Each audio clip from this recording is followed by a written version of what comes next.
بسم الله الرحمن الرحيم، والصلاة والسلام على سيدنا محمد وعلى آل بيته الطاهرين. أخوكم خبير المتفجرات حسن بلايس، واليوم التاريخ 18/3/2017. شوفوا هذا الطفل وشوفوا جرذان داعش أين وصلوا بتفخيخ هذا الطفل اللي عمره ما يتجاوز 6 سنوات تقريبا أو 7، وتفخيخه بحزام ناسف، ودزوه ويا العوائل النازحة وقالوا روح أوقف يم الجيش العراقي. ايش اسمك انت؟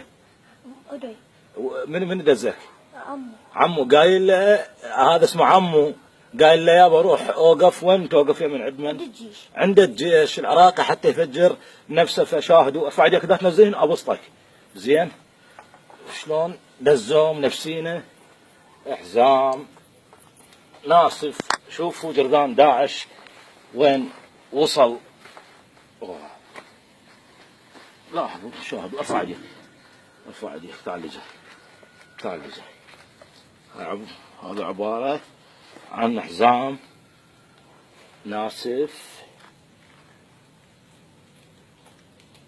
وضعوه جرذان داعش. هذا جو وياكم؟ لا وحده. وحده؟ وحده. بارك الله فيكم. نشكر القوات الأمنية والحشد الشعبي اللي اليوم وقف وقفة مشرفة، ونشكر العوائل النازحة اللي هم بلغوا على هذا الطفل لأنه غريب وماسك بطنه وشكوا بهذا الطفل مو خالي. فنشكر. لا حبيبي ما اسوي لك شيء، هاي مو عليك ابني. هاي لا، هاي طق عليك ابني، تنفجر عليك. شوف وين وصلوا الى هذه. لا تخاف ابني، لا تخاف، لا تخاف، لا تخاف، لا تخاف.